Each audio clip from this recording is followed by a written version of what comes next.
देऊन मारहाण करण्यात आली.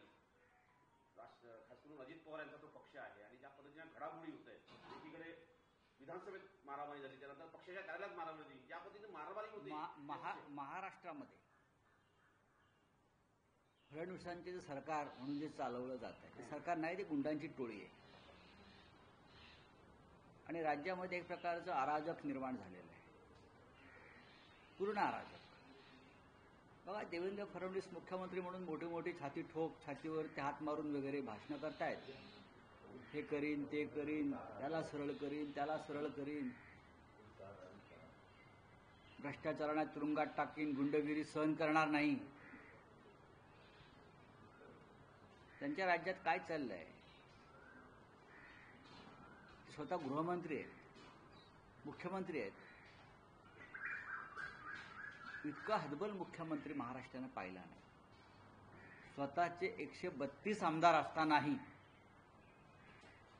आणि ज्याने 3 वर्षापूर्वी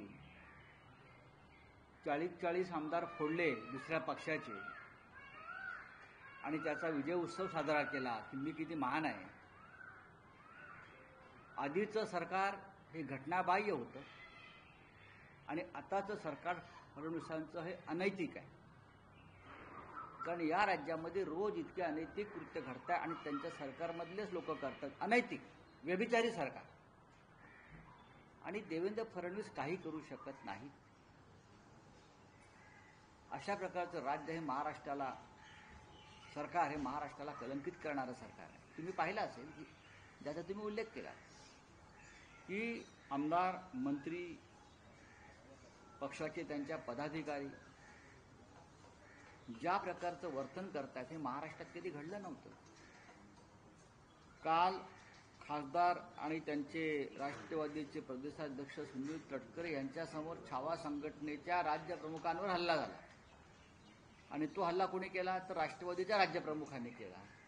समोर चित्र दिसतं आहे की मुंबईमधल्या गुंड टोळ्या आमच्या टायकलवाडीमध्ये एकीकडे अशा प्रकारच्या मारामाऱ्या करायच्या. आमदार निवासमध्ये मारामाऱ्या होत आहेत, हनी ट्रॅपची प्रकरणं सुरू आहेत.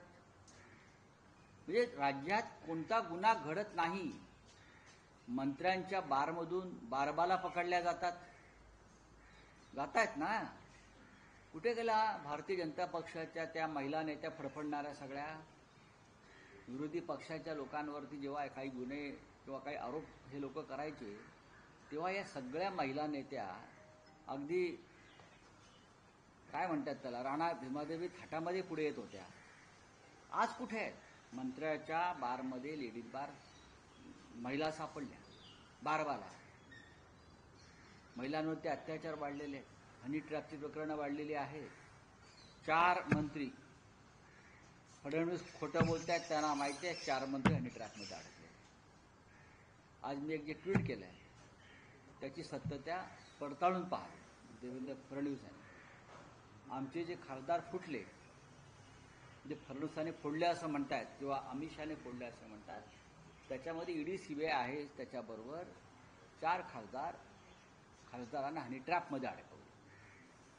आणि कोण तुम्हाला माहिती आहे? तरुण खासदार. त्यांना हनी ट्रॅपमध्ये अडकवून त्यांच्यावर दबाव आणला आणि मग त्यांनी भाजपमध्ये जाऊन शुद्धीकरण करून घेतलं. ही या महाराष्ट्राची संस्कृती झालेली. महाराष्ट्रात नैतिकता उरलेलीच नाही. महाराष्ट्राला जी परंपरा होती एक महान चांगल्या मुख्यमंत्र्यांची, सुसंस्कृत मुख्यमंत्र्यांची, नुसतं कायद्याची पदवी असणं मुख्यमंत्र्याकडे म्हणजे सुसंस्कृतपणा नाही. बरं, नाव फडणवीस असलं तरी पण अंतरंगात जो एक मनामध्ये संस्कार असावा लागतो तो दिसत नाही. हे राज्य रसातळाला जाताना दिसतंय. कालचं कृत्य हाणामारीचं सगळ्यांनी पाहिलं, आमदार निवासचं पाहिलं, संजय सिरसाटांच्या नोटाने भरलेल्या बॅगा पाहिल्या, हनी ट्रॅपची प्रकरणं पाहिली आणि देवेंद्र फडणवीस फक्त या सगळ्यांचं समर्थन करीत भाषणं करतायत. हे या राज्याचं दुर्दैव आहे. हे राज्याचं असा मुख्यमंत्री महाराष्ट्राने कधी पाहिलाच नाही. यापेक्षाही अनेक मुख्यमंत्री आम्ही पाहिलेत जेव्हा कार्यक्षम असतील, त्यांच्याकडनं काही चुका झाल्या असतील पण अशा प्रकारे भ्रष्टाचार, व्यभिचार, गुंडागर्दी मंत्रिमंडळातली, अहो एक मंत्री रमी खेळतोय, दिसतोय तरी त्याचं समर्थन केलं जात आहे, त्याच्यावर कारवाई होत नाही. हे जर दुसऱ्या पक्षाचे कुणी असतं आणि आमचं सरकार असतं तर देवेंद्र फडणवीस मंत्रालयाच्या पायऱ्यावर ऊर बडवत बसले असते. मंत्रालयाच्या पायऱ्यावरती ऊर बडवत बसले असते, इकडे तिकडे उपोषणाला बसले असते. आज काय चाललंय? दुर्दैव आहे या राज्यात. चार मंत्री किंवा 4 खासदार कोण आहेत? तुम्ही नावं का सांगत नाही? कोण म्हणते असं? तुम्ही का नावं सांगत सांगू ना. मी असं म्हणालो की जो फोटो मी दिलेला आहे त्याची चौकशी करा. प्रफुल्ल लोढा नावाच्या व्यक्तीचा फोटो आहे. लोढाच काय रोड आहे? केसेस दाखल झाले लोढावर, पण त्याचा रोल त्याच्यामधला लोढावरती कोणत्या केसेस दाखल झाल्या? हनी ट्रॅपच्याच आहेत ना हनी ट्रॅपच्या. कोणाबरोबर फोटो आहे? आणि याची सूत्र जामनेरमधून हल्लेली आहे. याची सूत्र जामनेर, जळगाव, नाशिक, मुंबई आणि दिल्ली, आणि ज्यांनी त्याला वापरलं ते हनी ट्रॅपमध्ये सापडले स्वतः. एकनाथ खडसे यांची मुलाखत घ्या या विषयावर अगदी पुराव्यासह. आणि 4 मंत्री म्हणतोय ते 4 मंत्री आहेतच. कोण आहेत? हे देवेंद्र फडणवीसांनाही माहिती आहे, आणि म्हणून पोलीस जंग पछाडतायत पेन ड्राईव्ह शोधण्यासाठी. धडाधड रोज, आज सुद्धा 5 रेड्स टाकलेले आहेत. काल दिवसभर पोलीस शोधत होते की लोढाकडल्या ज्या पेन ड्राईव्ह आणि सीडी आहेत त्या कुठे लपवल्या आहेत. पण याच्यामध्ये भाजपचेच आहेत की शिंदे आणि अजित पवारांच्या मंत्री आहेत? मी 4 मंत्री म्हटले ते पुरेसं आहे. त्यातले 2 मंत्री भाजपाचेच आहेत. एक नगर जिल्ह्यातल्या मंत्र्याचं देखील नाव समोर येत असणार. मी 2 मंत्री भारतीय जनता पक्षाच्या. बघा असं आहे की शेवटी त्यांना कुटुंब आहेत, संसार आहेत. आपण त्या पातळीवर जाऊन या मताजमी आहे, आणि बाकीचे 2 उर्वरित वगैरे. सर, कालच्या स्टेटमेंटमध्ये माणिकराव कोकाटे पण एक लिस्ट मधून आहेत असं तुम्ही सांगितलेलं. आज होय. गिरीश महाजनना तुम्ही एक्सपोज केलं तुमच्या ट्विटरच्या माध्यमातून. अजून बाकीचे 2 कोण? ते कागद आणलं. ठीक आहे. हा काय आलं? बाकीचे 2 कोण? आणि हे जे प्रफुल्ल लोढा आहेत, जे सगळे हनी ट्रॅपमधून अनेक महत्वाच्या लोकांना ट्रॅपमध्ये भारतीय जनता पक्षाच्या वतीनं पकडत होते, त्यांना किती म्हटलं ते आमचे नाहीत. तुम्ही चित्र पाहिले असतील. स्वतः मुख्यमंत्र्यांबरोबर सुद्धा त्यांचे सत्कार स्वीकारताना फोटो आहेत. मुख्यमंत्री देवेंद्र फडणवीस यांच्याबरोबर सुद्धा प्रफुल्ल लोढा आहेत. त्यांना निवडणूक देखील लढायची होती असं समजतंय. नाही, ते असतील ना. हा भारतीय जनता पक्षाचा ह्या सगळ्या लोकांचा खास हस्तक आहे, आणि त्याच्या माध्यमातून ठिकठिकाणी विरोधी पक्षाच्या आणि स्वतःच्या लोकांवरती सुद्धा अशा प्रकारचे ट्रॅप लावले गेले. पण आता ते स्वतःवरच उलटल्यामुळे त्यांची धावाधाव सुरू आहे. त्याच्यामुळे हे जे काय भारतीय जनता पक्षाचं वॉशिंग मशीन आहे त्याच्यामध्ये काही डाग धुतले जात नाहीत. त्यातला हा एक डाग आहे. आज सुद्धा सकाळपासून पोलिसांची पथकं या लोढाच्या अनेक ठिकाणावरती छापा मारतायत. त्यांना 4 पेन ड्राईव्ह शोधायचे आहेत आणि 2 सीडीज आहेत. असा एक मोठा ऐवज आहे.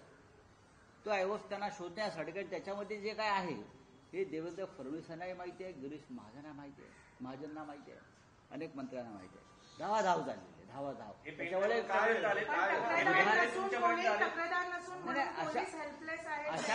अशामध्ये तक्रारदार शक्यतो नसतो, पण त्याचा जो परिणाम आहे दृश्यफळ दिसत असतं.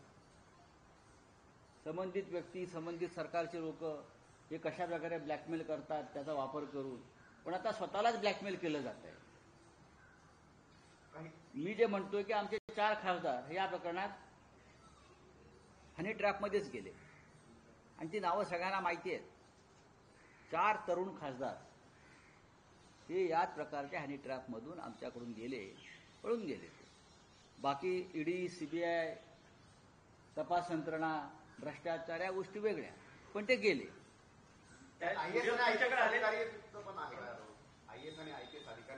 मी त्याच्यावरती काही बोलणं आता उचित नाहीये. असं आहे की शेवटी महाराष्ट्र राज्याची किती बदनामी करावी, शेवटी राज्य आपलं आहे. पण कशा प्रकारचं सरकार या महाराष्ट्रामध्ये आहे काय विकृतीचे आणि वृत्तीचे लोक मंत्रालयात बसलेले आहेत, विधान भवनात बसलेले आहेत, हे कळलं पाहिजे. तुम्ही नैतिकतेचे धडे जगाला देता, नाकाने कांदे सोलता, अरे तुमचं नाकच कापलंय. पण देवेंद्र फडणवीस विधानसभेत म्हणतात कुठलाही हनी ट्रॅप झाला नाहीये, काहीच झालं नाहीये. त्यांच्या बाजूलाच हनी ट्रॅप बसले होते. हनी ट्रॅप बोलले त्यांच्या आजूबाजूलाच होते. हो, देवेंद्र फडणवीस हे किती खोटं बोलतात ते सगळ्यांना माहिती आहे.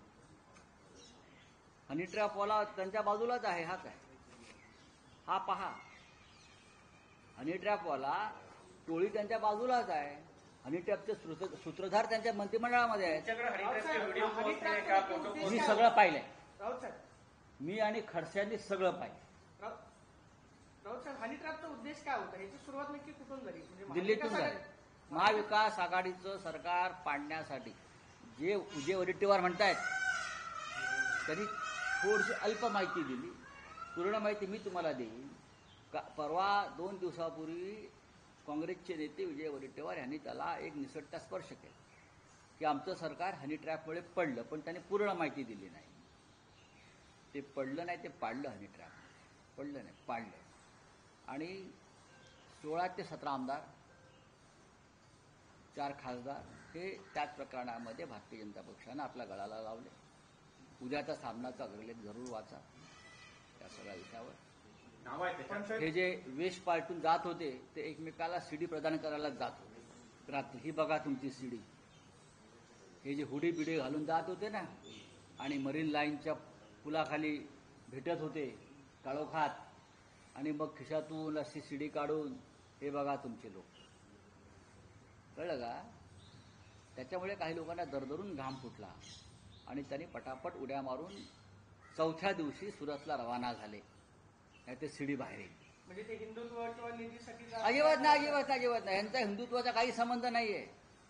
ना भारतीय जनता पक्षाचा हिंदुत्वाशी संबंध आहे, ना एकनाथ शिंदेचा हिंदुत्वाशी संबंध आहे, ना अजित पवारांचा सामाजिक न्याय, फुले आंबेडकर शाहूंचा विचार, काही संबंध नाही. यांची पळून जाण्याची कारणं फार वेगळी आहेत. पण तुम्ही ती व्हिडिओ ज्याच्यामध्ये पाहिले त्याच्यामध्ये तुमच्या पक्षाचे तत्कालीन एकदा खडसे साहेबांची मुलाखत घ्या. सर, प्रताप सरनाईक काल यांनी सांगितलं की राजकारणात कोण कोणाचा शत्रू नसतो. एकनाथ शिंदे आणि उद्धव ठाकरे परत एकत्र येऊ शकतात. झोपलेले आहेत काय ते अजून? मला त्याच्याविषयी त्यांचं मला कौतुक वाटते फार. किती धाडसी विधान केलेलं आहे. मी जे बोलतोय बरं का, त्यांनी हनी ट्रॅपवर बोला. प्रताप सरनाईक यांनी महाराष्ट्रातल्या हनी ट्रॅपवरचा अभ्यास करावा भाजप मित्रपक्षांना कंटाळून आणि हनी ट्रॅपची पालमुळं ठाण्यापर्यंत कशी पोहोचली आहेत त्याचं संशोधन करावं. आदित्य ठाकरेंना एकनाथ शिंदेवर बोलण्याचा कुठलाही अधिकार नाही, नाही. सोडून द्या. काय आवर काय आहे भाजप आता या विचारापर्यंत पोहोचलंय की मित्रपक्षांनी जो काही त्रास त्यांना सध्या होतोय ते त्यांना फक्त 8 ते 9 आमदारांची गरज आहे. स्वतः सरकार स्थापन करू शकते त्यांना बाजूला करून. नक्कीच. तर त्याच्यामध्ये एकनाथ शिंदे आणि त्यांचा गट भविष्यात सरकारमध्ये असेल की नाही मला शंका वाटते. कारण हे ओझं झालं केंद्राला सुद्धा आणि महाराष्ट्राला सुद्धा. त्यांनी किती आव्हान द्यात. ज्या प्रकारे ह्या लोकांमुळे महाराष्ट्र बदनाम होतोय, भाजपा सुद्धा बदनाम होतोय. म्हणजे भाजप म्हणजे का धुत्या तांदळासारखा नाही हो. हा, भाजप म्हणजे का मोगऱ्याचं फुल नाही आहे सुगंधी, दुर्गंधीच आहेत ते. पण त्यांना याचं ओझं झालं आणि ते लवकरच जातील. हा बोले हे प्रकरण तुम्ही शेवटापर्यंत नेणार का? राऊत साहेब, शेवटापर्यंत हे प्रकरण तुम्ही शेवटापर्यंत न्याल बघा, का? आम्ही न्यायचा नक्की प्रयत्न करतोय. विधानसभेत हा विषय आल्यावरती मुख्यमंत्र्यांनी त्याची चौकशीची मागणी घोषणा करायला पाहिजे. तुम्ही सरळ उडवून लावता म्हणजे काय? तुम्ही तुमच्या लोकांना वाचवू द्या. तुम्हाला माहिती आहे त्यात काय आहे. तुम्हाला माहिती आहे नाना पटोलेने मुद्दा काढलाय, विजय वडेट्टीवारांनी हा मुद्दा काढलाय. आम्ही सातत्याने बोलतो आहोत. वृत्तपत्रामध्ये येत आहे, पोलिसांनी तुम्हाला रिपोर्ट दिलेला आहे. तरी तुम्ही अशा लोकांचं समर्थन करताय. कोणत्या नैतिकतेच्या गप्पा तुम्ही मारताय? हे घाशीराम कोतवालाचं राज्य आहे. लोढाला कोण चालवतं? घाशीराम कोतवाल ज्या पद्धतीनं चालवत होता पेशव्यांना त्या काळात, घाशीराम कोतवाल बरं का, त्याच्यामुळे गृह खातं हे घाशीराम कोतवाल पद्धतीनं चाललेलं आहे. लोढाला कोण चालवत होतं? मॉनिटरिंग थोडासा अभ्यास तुम्ही करा. आपण सुद्धा पत्रकार आहात आणि आपण संशोधन करत असता. तुमच्याकडे आहेत ना. आधी एकनाथराव खडसे यांची मुलाखत घ्या, काय राहिलं तर मी बोलतो. आतापर्यंत खडसे हेच सांगत होते माझ्याकडे सीडी आहे, तीच सीडी आहे. बोला काय. संसदेचं अधिवेशन सुरू झालं. आपने ट्वीट किया है उसमें आपने बोला है कि अगर ओहदा बड़ा हो तो बकवास भी. अभी हम लोग देश बकवास सुन रहे हैं ना, देश में, महाराष्ट्र में, सब जगह पे, बिहार में, क्योंकि लोग बैठे हैं ना, किसी अवधि पर बैठे हैं, किसी बड़े चेयर पर बैठे हैं और लोगों को भ्रमित किया जा रहा है. हमारे प्रधानमंत्री हो, गृह मंत्री हो, रक्षा मंत्री हो, मुख्यमंत्री हो, आप देखिए महाराष्ट्र में क्या चल रहा है. झूठ बोल रहे हैं मुख्यमंत्री दर दिन. उनके 4 मंत्री हनी ट्रैप में फंस गए हैं, एमपीज और विधायक फंस गए हैं और विधानसभा में झूठ बोल रहे हैं. लोगों को अरेस्ट किया है, उनके साथ लोगों के फोटो है हनी ट्रैप वाले जो किए हैं, ऑपरेट करते हैं, और मुख्यमंत्री फडणवीस बोलते हैं ऐसा कुछ हुआ ही नहीं. बड़े खुर्ची पर बैठे हैं, चेयर पर बैठे, इसलिए आप झूठ बोलने को आपका लाइसेंस है क्या? सर, आपने ट्वीट में सीबीआई की लिखा जांच कि की मांग 4 मिनिस्टर्स अब 4 मंत्री है. जाने वाले हैं. मैं 3 या 4 नहीं बोल रहा हूं, मैं 4 मंत्री तो जाने वाले हैं. माणिक कोकाटे जाएंगे, संजय सिरसाट जाएंगे, और कौन सा नाम चाहिए आपको? संजय राठौड़ जाएंगे, और एक नाम आएगा. 5 नाम आ सकते हैं. तर वडेट्टीवारांच्या दाव्यात तथ्य नाही असं अंबादास दानवे म्हणाले, तर त्यावर मला माहिती. सर, आज पार्लियामेंट का पहला सेशन है. ऑपरेशन सिंदूर से लेकर पहलगाम टेरर अटैक की क्यों हुआ, इस पर भी चर्चा की मांग की जाएगी ऑपोजिशन की तरफ से. सर, आपका इस पर क्या कहना है कि चर्चा होनी चाहिए और सरकार को क्या किस तरह से इस पर बात करनी चाहिए? चर्चा क्यों नहीं होनी चाहिए? राष्ट्रीय सुरक्षा का मुद्दा है. पहलगांव में हमारे 26 लोगों की हत्या हुई, हमारे 26 महिलाओं का सिंदूर उजाड़ दिया, इसीलिए आपने ऑपरेशन सिंदूर किया. और उसके बावजूद आप बिहार में जाकर बांग्लादेशी रोहिंग्या को पकड़ लेते हैं, उनकी खोज करते हुए, लेकिन पहलगाम में जिसने हमला किया अब तक आप उसको नहीं पकड़ पाए. तो क्या हम ये सवाल नहीं पूछेंगे सरकार से? ऑपरेशन सिंदूर किसके दबाव में अपने पीछे हटाया है या बंद किया? क्या सरकार को ये सवाल पूछने का अधिकार विपक्ष को नहीं है? लोकतंत्र में हम जरूर सवाल पूछेंगे, हम सदन में खड़े रहेंगे. सर, हमको ये करना ही चाहिए राष्ट्रहित के लिए. कांग्रेस नेता शशि थरूर का पिछले दिनों से जो मैं बयान क्या है, देखो, उनका इंटरनल कांग्रेस की बात है ये. साथ ही ये सेशन बहुत इम्पोर्टेंट रहने वाला है. आपके कुछ ऐसे मुद्दे जिन्हें हम मानते हैं कि ये सेशन बहुत इम्पोर्टेंट है, लेकिन सरकार मानती है क्या? हम मानते हैं जिस तरह से पाकिस्तान के साथ युद्ध हुआ और युद्ध रोका गया, जिस तरह से पहलगांव में हमारे लोगों को मारा दिया, सिंदूर उजाड़ दिया हमारे महिलाओं का, और अब तक वो लोगों का अता पता नहीं लगा पाई सरकार. तो हमारे ये सेशन बहुत इम्पोर्टेंट है. सेशन के दरमियान मोदी जी 3 दिन के विदेश दौरे पे देखिए, हैं. मोदी कब रहते हैं देश में? मोदी देश में रहते हैं क्या? अब उनको 75 साल होने वाले हैं, शायद उनको रिटायर होना पड़ेगा, तो फिर एक बार एक राउंड विदेश का कर रहे हैं भ्रमण का. मानिकराव काकाटे जो है रमी खेलते हुए पकड़े गए हैं, उसमें असेंबली चल रहा था. अरे भाई, हनी ट्रैप में लोग पकड़े गए तो क्या है, रमी के बाद क्या? विधानसभा में एक मंत्री, वो कृषि मंत्री है, जिस महाराष्ट्र में 3 महीनों में लगभग 700 किसानों ने आत्महत्या की, उस राज्य का कृषि मंत्री रमी खेल रहा है और मुख्यमंत्री उस मंत्री का समर्थन कर रहे हैं.